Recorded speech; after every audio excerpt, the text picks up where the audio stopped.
Hello, everyone, and welcome to another edition of the Edlow podcast. Subscribe, subscribe, subscribe. We're doing it. We're doing another one. It is midnight, and we are doing another podcast. This is just me, number 28. And as I've said in the past, this is one of my favorite ones to do. Um, One, because I don't have to coordinate with another guest. That's always nice. Hard to coordinate, especially as my days get busier and busier, it seems. And then also because I get to answer your questions. I get to talk about what you want to talk about. And we got a whole slew of questions this time, and some of them deep, some of them fun, lots of different topics. So for those of you who don't know, who are new, the unwashed, the ones who are new to the Edlow podcast, once a month, I give everybody an opportunity. I announce that I'll be recording one, and I give people an opportunity to either send me a message on Facebook, Instagram, or TikTok, or send me an email, and they can ask questions. If they're not comfortable giving the name, I never give anybody's name. These are all anonymous. But if you don't even want me to know who you are, there is an anonymous app that I use. I usually put it in the comments or on my story or what have you, so that everybody can ask the questions through an anonymous app if they choose. And as I've done more and more of these, it's interesting to see how many questions I get and what the topics typically are. And so I'm very excited to go over some of these, and some of them will probably cause me to have some self reflection as well. So, pretty fun. And so, now, for those of you, again, who are new, you can find the Edlow podcast right where you're listening and subscribe, whether that's Apple Podcast, Spotify, YouTube, iHeartRadio, Google Podcast, Amazon Podcasts, whatever other intergalactic podcast network you're using. We're on all of them. So, and I say we as if there's somebody else involved other than me. So, anyhow, with that, that was a nice little segue. We've got some deep questions and some not so deep questions. We try to split them up. Let's go with a deep one to start. Um, do you think being broken can actually make someone more compassionate? And if so, why? I don't know what you mean by the term broken, um, but as far as people who are going through tough times or have gone through something difficult, absolutely. I think sometimes those people who have gone through serious trials in their lives are the ones who care the deepest. So when you've experienced real pain, when you know what it's like to be rejected or abandoned or betrayed or completely alone, you recognize that pain in other people, and because you know what it did to you, you don't want anyone else to feel that way. And so, um, pain could also just make you bitter. But it can also teach you to notice the person nobody else notices, to check on people, who say they're fine, give people grace. So, yeah, I mean, sometimes those are the ones who say, if I can help it, nobody around me is going to have to walk through what I walked through alone, right? So, great question. Thank you. Are you happy that LeBron has left the Lakers like I am? Absolutely. Well, I don't know. I hate the Lakers no matter what. So and I'm not a LeBron James fan. I have not been a LeBron James fan since he left Cleveland to go to Miami, and, I've never really liked the guys who just go from team to team to team trying to chase championships. Um, and so, and also, by the way, I recognize that LeBron James is one of the best players of all time, certainly. I don't like that they compare him to MJ, either. But yeah, it'll be interesting to see this version of the Lakers and how they do with Luca and Austin Reeves and Walker Kessler. I'm really interested to see how they do this year. So, but yeah, also interested to see a Philadelphia team that includes LeBron James as well. That'll be exciting, and Jalen Brown. So see how that goes. Are you excited to see the Rocky biopic that's coming out? So I'm always excited for another Rocky movie and even a Rocky movie that is about making the Rocky movie. Um, Curious to see how it plays out. But I think I'm almost more excited by the fact that they are in development of Creed 4. I think it's been a fun little spinoff. I love Michael B. Jordan in that role, and I'm interested to see where they go with it. Okay, here's a question. Knowing that what I'm looking for in dating is going to be hard to find, do I settle for what is available even though it's not the vision I saw for my life? Or do I wait with the knowledge that there is a good chance that I'll spend the rest of my life alone? Many women, as you know, grapple with this question. Okay. Um, So I think that there is a really important difference between settling and compromising. So I don't think you should ever settle when it comes to core values. So whatever the thing that determines whether a relationship is healthy for you and whether you can actually build a life together with somebody should not be settled upon or compromised. So, whether that's faith or character or integrity or how someone treats you or how they treat your children or their emotional maturity, whatever those things are, if they're non-negotiables, they should remain non-negotiables, even if the pool that you are pulling from is rather shallow. And I don't think, in law, we talk about Um, they used to talk about in law school what we call BATNA, which is the best alternative to no agreement. And when you're looking at a marriage, I think you look at it the same way. What you're really looking for is my life better with this person or is it better that I'm alone? And so um, I would not compromise on things that aren't going to make your life more difficult just because you may be alone longer than you want.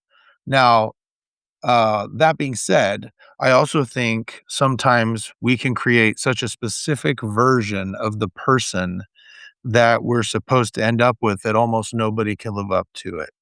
So you're never going to find 100% of what you want.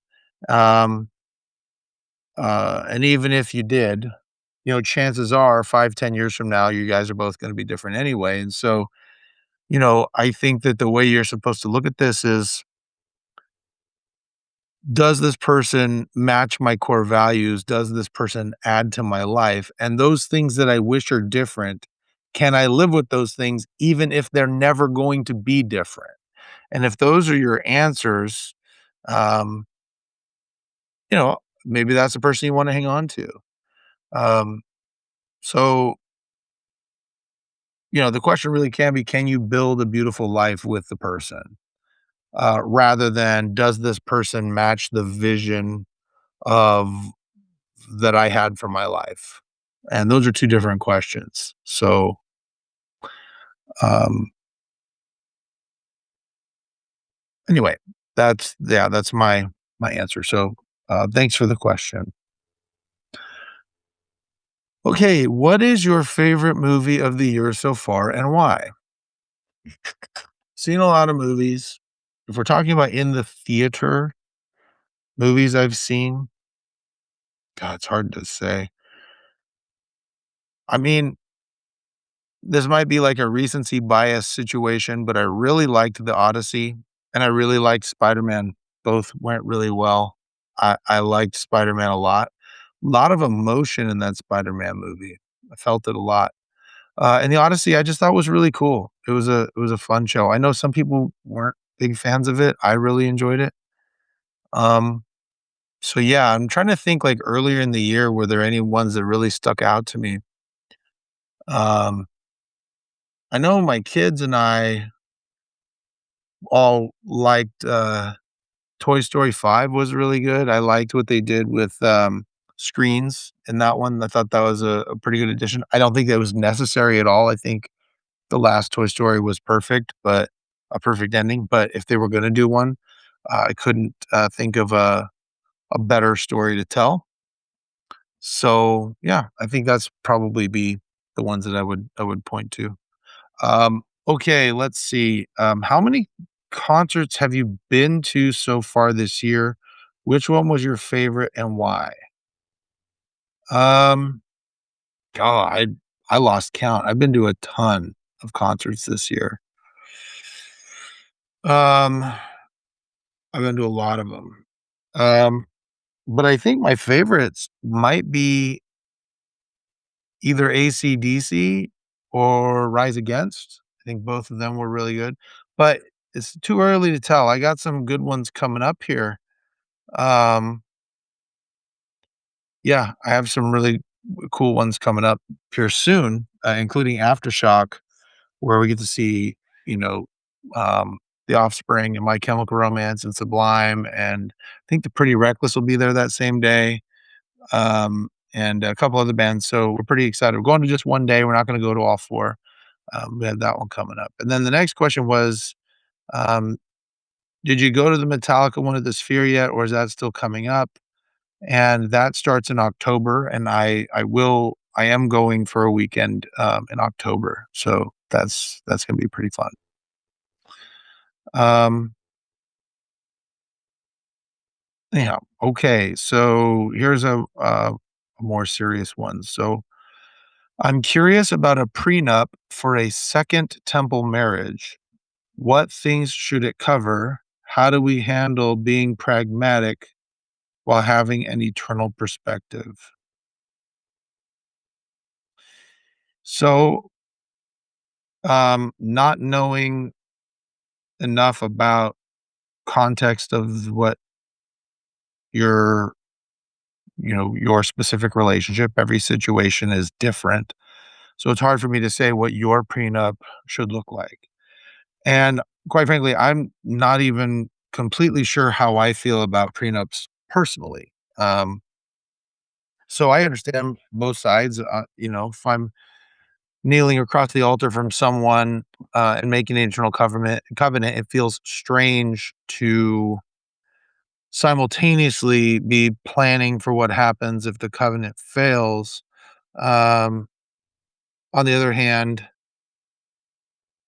a second marriage with lives already built, um, and children and things, that's different than two 22-year-olds who don't have much but a couch, a bed, and maybe some student loan debt. So, um, but maybe being pragmatic doesn't necessarily mean having less faith in the marriage. It can mean being honest about the responsibilities you're bringing to it. And so, as far as what traditionally in prenups, what you're really focusing on finances, that's probably going to be the easiest part. Excuse me. I think there are much bigger conversations that a blended LDS couple should have before they're getting sealed, and maybe those don't necessarily belong in the prenup, but they're definitely conversations like, what exactly is the role of a step parent? Are they another parent? Are they just a trusted adult? Or are they primarily just the spouse of the biological parent? Who's the one who disciplines? What happens when you disagree about one another's children? Um, and what are the expectations when there seems to be a rift between spouse and children? Does the spouse get chosen over the children? How does that work, right? Um, and then exes, if you have children, depending on the circumstance, it's not like the ex is going to be disappearing. So, what boundaries are appropriate for exes? How much communication is expected? How are holidays and school events and everything going to work? What family traditions are you going to uphold? Are there existing family traditions?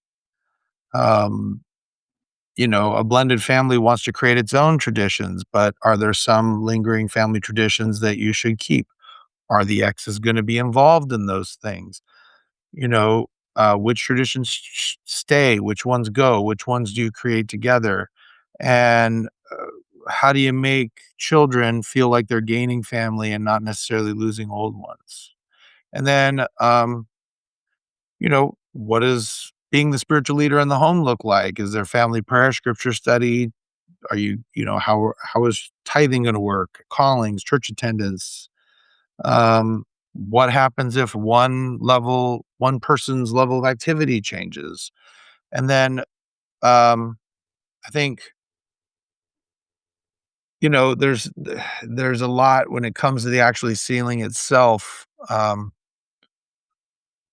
that makes the family tree more complicated, right? I mean, church policy does specifically address remarriage after divorce and sealing clearances and cancellations and circumstances involving the children and step-parents are kinda made clear in that, but I'd want to make sure that both people do understand those issues rather than just kinda not talking about them and assume that, uh, you know, or rather have them kind of quietly assume different things of what an internal family is supposed to look like, and then I think another thing you wanna talk about, maybe it's not a prenup thing as much as it is a conversation and then a visit to an estate planner to talk about what happens, you know, if I die first, where does my inheritance go? I have children. Do they go to them? Do they go to my new spouse? Combination of the 2. If everything goes to my spouse and then she later changes her estate plan, could my children end up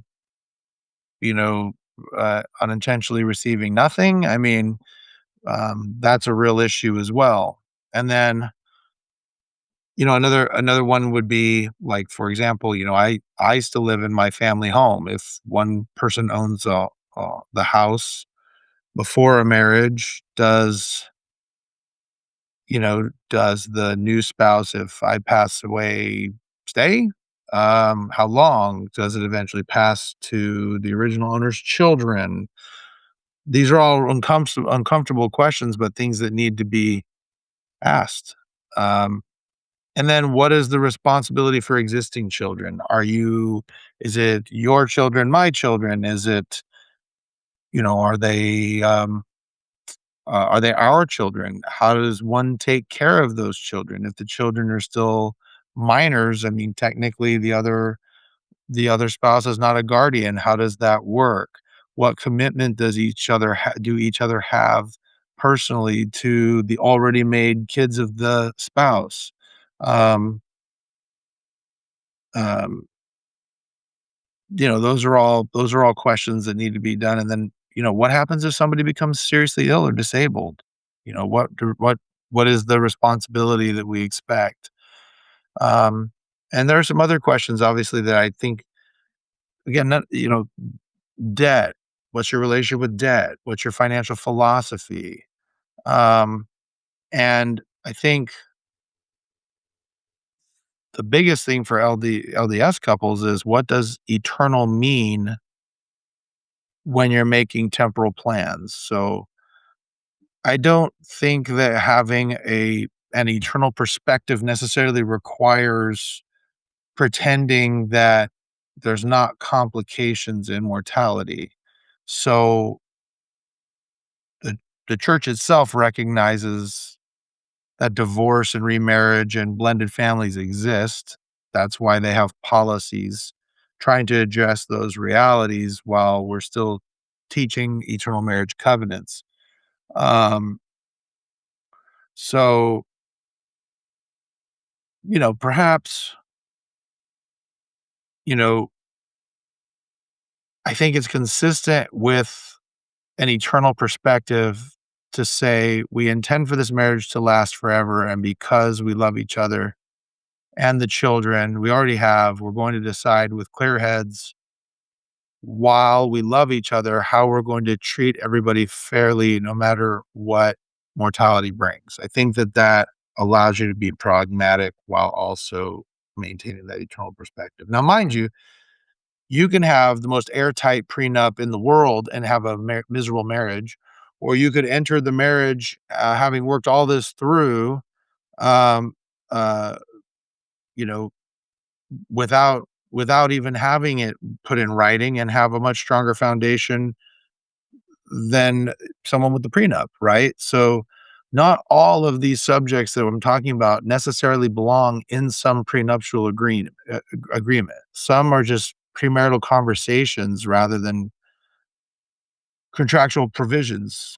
Um, uh, so yeah, I mean, these are all important questions, and I hope that was helpful. Um, this person had a second question. My second question is about a second temple marriage. So she cancels her sealing to remarry, but he doesn't cancel his. Knowing his ex is no longer active and now very much against the church, would it give you any pause or cause for concern?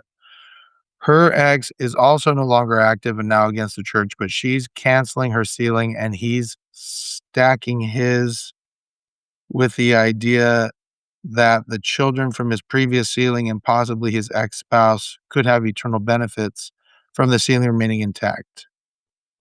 Uh, are you nodding, shaking your head? Um, so I think my first reaction is that a lot of this is going to be worked out in the eternities, right? In ways that we probably don't even fully understand right now. The sealing doctrine, it gets really complicated really quickly when you start talking about divorce and remarriage and children and sealings, cancellations, people leaving the church, and then multiple marriages. And, we want to, I think in our minds, we want to draw this clean diagram on our whatever uh, family charts or whatever, of who is sealed to whom and what that means eternally. And I just don't think we have enough revealed information to really draw a diagram with confidence that we sometimes pretend that we do. So, I mean, would it give me pause if she cancels her previous sealing, but he doesn't cancel his? Not that in itself. I think I'd want to understand why he wants to leave it intact. Like, is he saying, well, I'm secretly holding on to my ex-wife because I think she's still my eternal wife? Then that's obviously a conversation that you'd wanna have before marrying him. That's very different than him saying, "The marriage is over, I'm choosing you. I want to be sealed to you, but I have children who came from this other marriage. I don't really know everything about how that sealing relationship works, so I don't see a reason to sever them if it might carry some blessings for them." I can kinda understand that reasoning even if I'm not certain that the doctrine or theology really goes that way, um, as he's describing it. So, the fact that either spouse is currently inactive or the ex-spouses rather are currently inactive or even hostile doesn't really change my answer at all. It's not like agency disappears in the eternities. A sealing isn't a loophole where someone gets dragged to the celestial kingdom because they sealed to somebody else. And I don't believe a faithful person's gonna lose eternal blessings just because someone else's choices, uh, left them, in a bad spot. Um, so that's actually where I kind of find a little bit of peace in this. Um, so yeah, I mean, hopefully that's helpful. Sometimes we talk about ceilings almost like we're trying to solve like an eternal flow chart. And, well, he's sealed to her and she's sealed to him, and these kids are all sealed to them. So who belongs to who now that this is canceled and this one isn't? And I just don't think eternity is going to be determined necessarily by who successfully completed the correct paperwork before they died.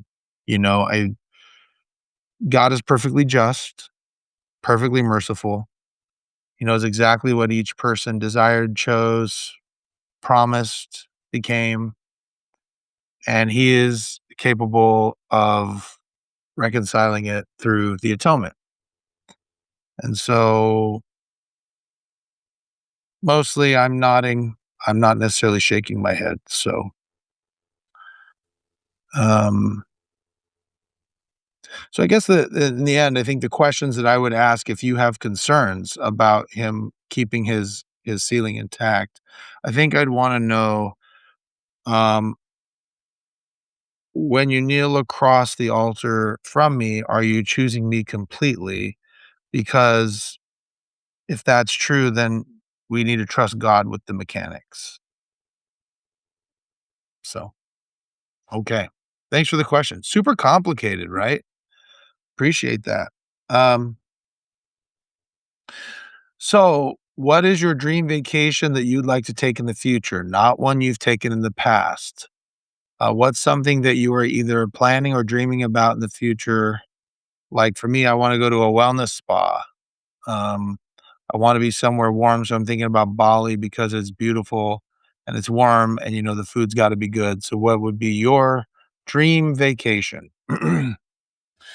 So, I actually have a list of 25 things that I want to do before I die that I've started working on and crossed a few of them out. And so, the one that I'm actually working on now, one of the things I want to do is I would like to run with the bulls. And yeah, that's one of 25. I won't bore everybody with all 25, but that is one of them. And so we'll see if that'd be a dream vacation of mine to go check that out.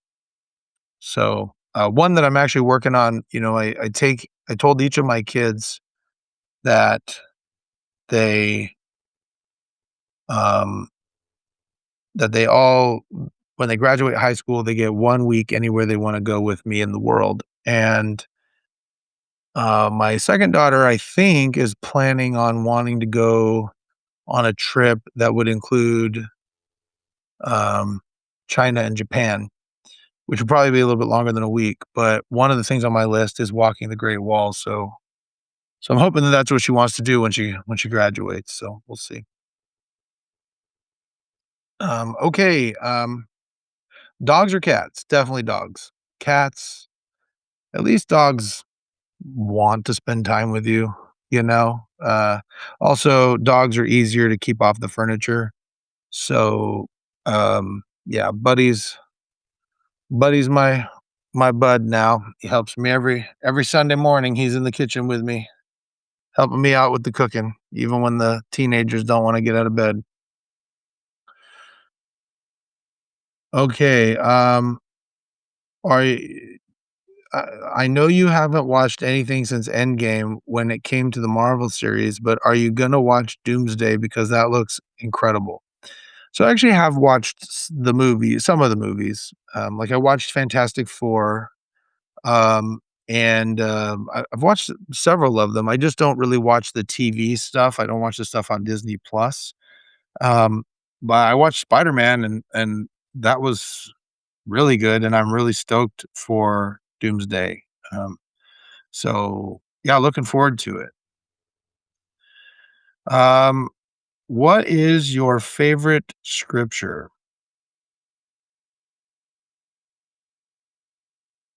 I that's a great question. I haven't really thought of that. I think, um,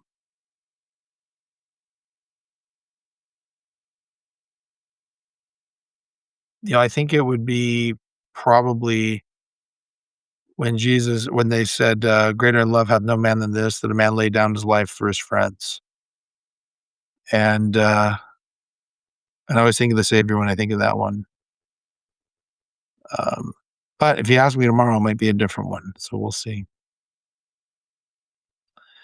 Okay. I've been thinking a lot lately about the difference between what we want in a partner and what we actually need. When I was younger, I think my list was mostly about attraction, chemistry, having things in common, and finding someone who was fun to be around. Those things still matter to me, but after going through a couple of relationships that didn't work out, my list has changed quite a bit. Now I think I need someone who brings peace into my life instead of constantly creating uncertainty, someone I can trust completely and who communicates instead of making me guess where I stand. I want someone who is affectionate, loyal, emotionally available, and willing to talk through problems instead of shutting down or running away from them. I also need someone who has their own life, their own interests, friendships, goals, and identity. I don't want either of us to be responsible for the other person's happiness.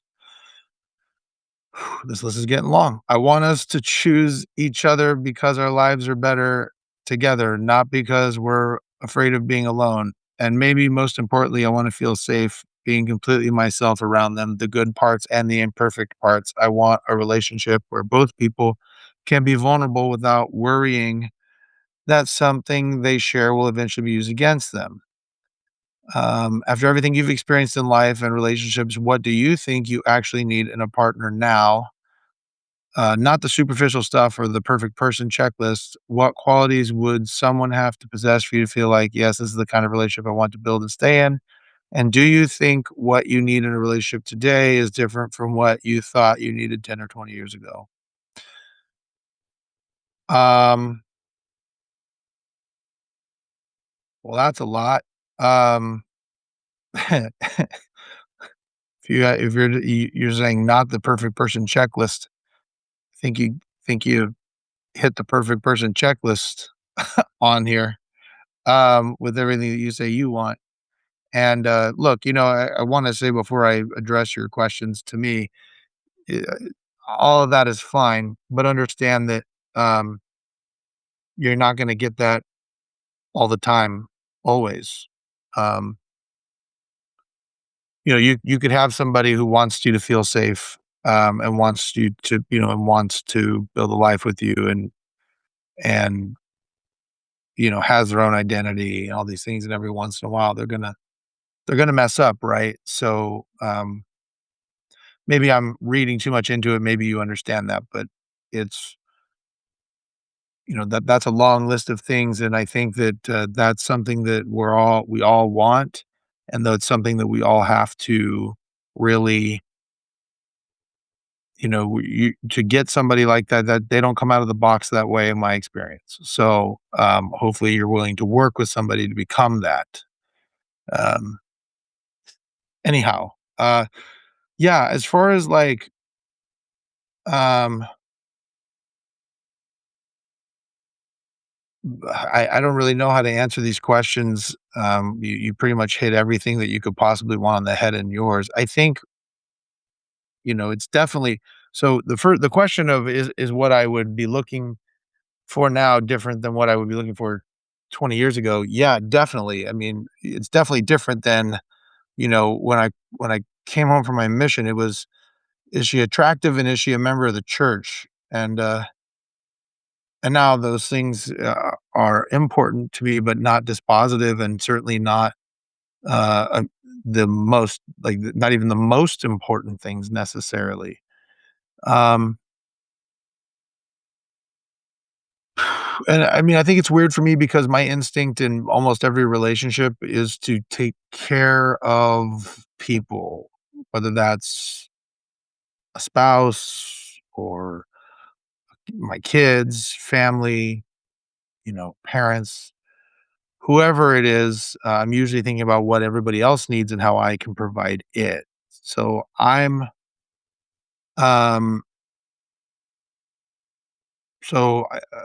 what I want is not always in the like forefront of my mind.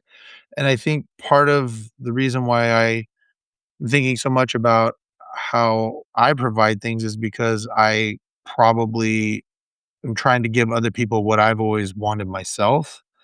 Um, maybe there's a part of me that's trying to, I don't know, fill a void by being for other people what I needed someone to be for me. Um, the problem is I'm not necessarily comfortable letting anyone do that for me. So, taking care of somebody else, that feels natural, feels comfortable for me. Being needed feels comfortable, but needing someone else, I don't know, that requires a level of vulnerability that I don't know if I'm super comfortable with anymore. Um, because the times that when I have opened myself up enough to really trust someone, to listen to them, rely on them, or believe that they were going to take care of me emotionally, it hasn't always ended well. Um, and after that happens enough times, you start building protections around yourself. And so my protection has been like, I'll take care of myself. I'll make my own decisions. I won't rely on anybody enough that they have the ability to really hurt me. And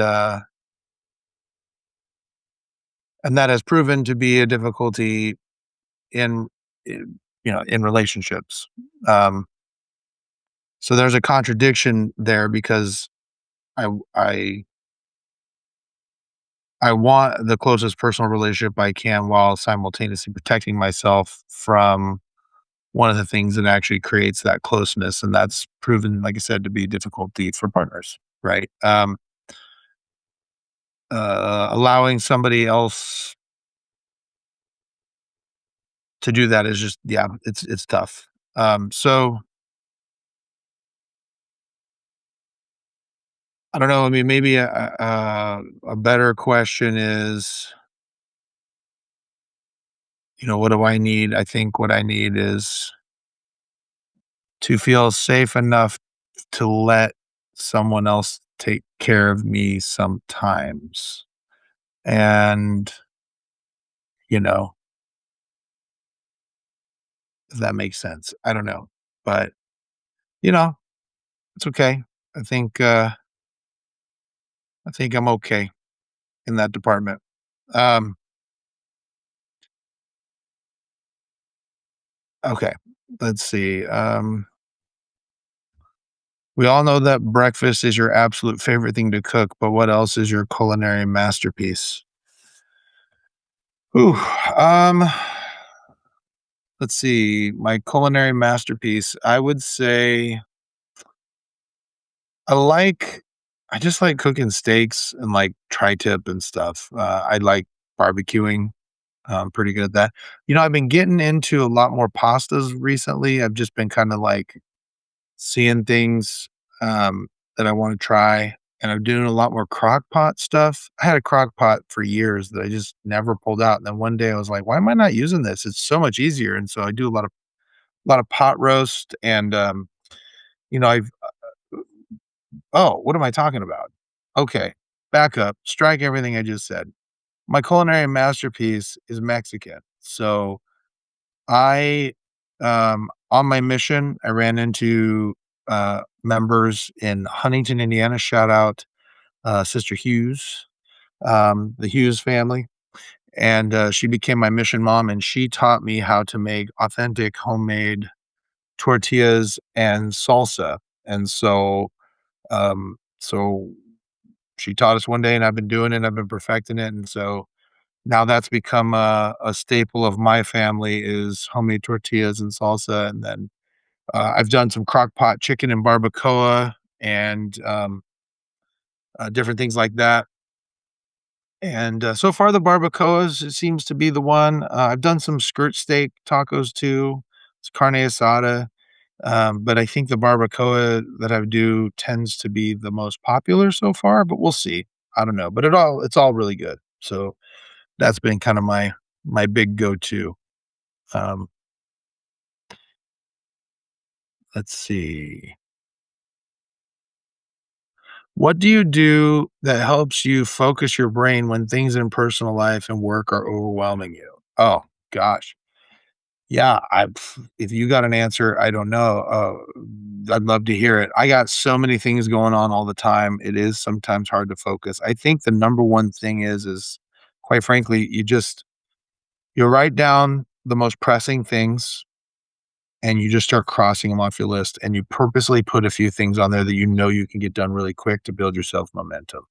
So, like, I any given day have a list that is a mile long that I almost can't get to. And the thing that stinks for me, if we're getting all like, vulnerable, whatever therapy words you want to use, it's fascinating to me that for some reason, like if I have a checklist of things and I get through the entire checklist, at the end of the checklist, it's not like I feel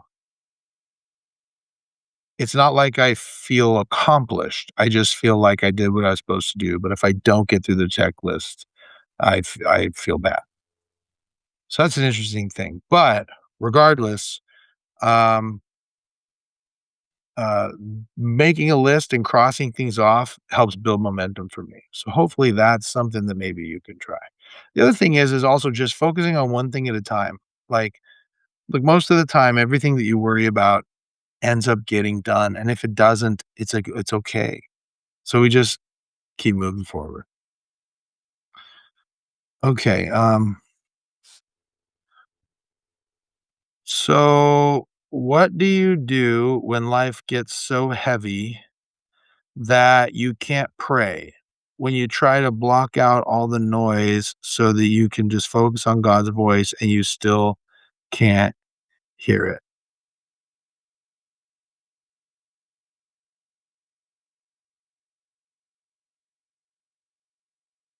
I mean, I think going to the temple would be helpful. Um, I don't know if this is a specific answer to your question, but I finished up teaching gospel doctrine this last month. I moved on to a different calling, and the last two lessons were actually probably my favorite in the Old Testament that I've ever taught. Um, as far as spiritually goes, the one about the one about David and Saul saying that if David wanted to marry his daughter, he had to cut off 100 Philistine foreskins, and so he went and did 200. Is a pretty cool story. But as far as spiritually goes, the last two have been really, really meaningful to me, and the last one actually was the story of Job. I don't know if this is going to be exactly on point, but hear me out. When if you know the story of Job, his life got very heavy. Everything bad that could possibly happen to a person happened to him. And if you know the story, the way the story goes is Job was very blessed, had wonderful kids, he was rich, had a beautiful wife, had all the things, and he was very, very faithful. And Satan goes to God and says, "Well, of course Job is faithful because you're blessing him. If you didn't bless him so much, he wouldn't be so faithful." So God took all those things away, and Job had to learn to question but still be faithful. So if you read those scriptures, I mean, anything possible. His health went bad. His kids died. He lost his occupation. He lost all his money. He the lost all of his friends to the point where his own wife was like, "Did you do something wrong? Like, why is all this terrible stuff happening?" And,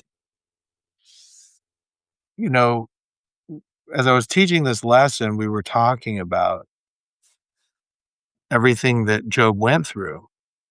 Um, and we talked about why God lets us suffer. And I think that sometimes we have this view that righteousness equals blessings, wickedness equals punishments. And that's kind of dangerous thinking. Um, it's not that simple. And it brought up the question of why are we faithful? Like, why do we follow God? Do we follow God because he's a vending machine where if we do enough good, then we'll pump out blessings. And if we do a certain amount of good, we'll get a certain amount of blessings. And we do a certain amount of bad, we'll get a certain amount of punishment. And that's how it works. Or do we follow him because of something different? Because what happens then when the blessing doesn't come, or the prayer isn't answered in the way you want, or the marriage doesn't work out, or the healing doesn't happen, or the child doesn't return back, or the career doesn't work out, or the miracle doesn't arrive? Um, are you trusting God because he gives you what you want, or are you trusting God because of who he is? And the story of Job is a great example of that, because there comes a point where, and Job is an emotionalist. Job is grieving, he complains, he questions, he wishes he'd never been born, he asks God why, and yet he keeps talking to God, even if he's not hearing anything. So he questions, but he doesn't abandon. And he says something really interesting, and it's in Job chapter 13, verse 15. And it says, "Though he slay me, yet will I trust in him." And so the word yet, it implies even though, despite, nevertheless, even if I don't understand it, even if I don't like it, even if I wouldn't have chosen it, yet will I trust in him. So maybe this doesn't particularly answer your question, but I think when you're waiting for that answer, or there's so much noise around that it makes it difficult to hear that still small voice, when the war around you and all the gunfire is too loud, I think the question is, or the statement rather to say is, even if whatever it is, even if blank, yet will I trust in him. So whatever that blank is, I don't know what that is for you, what the noise is around you, or what difficulty you're going through, but even if blank, yet will I trust in him. Hopefully that helps. I don't know if that answered your question exactly, but I got off on a tangent, so appreciate you listening. All right. I got one last question for you. How do you deal with people gossiping about you when you know how hard you're trying to do the right things? I'm trying to be a good parent, take care of my kids, work on myself, and build a better life. I know I'm not perfect, but it's frustrating hearing that people are talking about me or judging my choices when they don't really know what's going on behind the scenes. Do you confront it, defend yourself, or do you just accept that people are going to talk and keep moving forward? Yeah. Yeah. So, um, so interesting that this came up, because this has come up in my life. It's come up with other people's lives I know, and I've heard this question numerous times recently. So I'm glad you brought it up, because I feel prepared for it. So this actually goes towards the other gospel doctrine lesson we had this last month that was really meaningful. And part of that lesson dealt with the story of Nehemiah. So for those of you who don't know the story of Nehemiah, Nehemiah was rebuilding the walls of Jerusalem, and those walls would transform Jerusalem from, well, let me back up even further. So 70 years prior, Jerusalem was destroyed, the walls were destroyed, the temple was destroyed, and they were taken into Babylon as slaves. And then they were released back to Jerusalem. And they rebuilt the temple, they started instituting the law, and Nehemiah rebuilt the walls of Jerusalem. So those walls would turn Jerusalem from just kind of a vulnerable village sitting out there into a fortified city. And the people around Jerusalem didn't want that. They wanted Jerusalem to be dependent. They wanted it weak. They did not want it to be strong. So what did they do? They mocked him, they threatened him, they spread rumors about him, they lied about him, they tried political attacks, they even hired false prophets to discourage him. Anything that they could do to get him to stop building the wall. And so Nehemiah finally, as all of this was going down, uh, wrote a letter to the people who were mocking him. And he says to them, I am doing a great work so that I cannot come down. So I can tell you from my own life that I have never had anything noteworthy or of good rapport that I have tried to do that hasn't resulted in somebody trying to tear it down or to be negative or to talk behind my back or anything of that nature. Any big decision, life change, any movement towards rebuilding myself or rebuilding myself, there's always been some barking dogs nipping at my heels every time. You just have to recognize you're doing a good work and not come down off the wall. So, whatever they're saying, whatever they're doing, just keep doing great work. The rest is just noise. So, anyhow, um, that's it. Those are all the questions. I felt like there were a lot more deep questions. I thought this was going to go longer than the other ones, but it actually went shorter. Maybe I'm not as long-winded this time, but regardless, I really appreciate everybody who's answered questions. If I missed your question, apologies. I got a ton of them, and keeping it all organized is not always my forte. I actually got a couple of messages asking if I would ever be interested in doing a live Just Me podcast. I don't know about that. Um, eh, you know, uh, we'll see. I don't know. That might be in the cards if that'd be something that maybe listeners would be interested in. Maybe I could set that up or a TikTok live or something. I don't know, but it's something that I've been told might be good, and some people have said that they'd be interested in me doing so they could ask questions live. I just I don't know. We'll see. Regardless, for those of you who put out questions, I appreciate it. You can follow me on Facebook at Edlow Podcast. You can Instagram at Edlow underscore podcast. TikTok is actually j.edlow.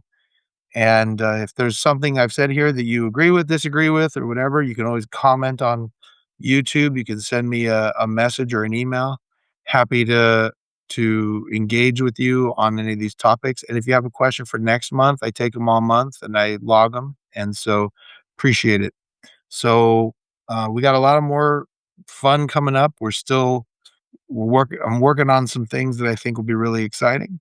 There's always a pro wrestler out there that might come on a podcast. I got a bunch of friends that still love to interview. There's some celebrities and some interesting Hollywood stuff that I'm kind of working on too.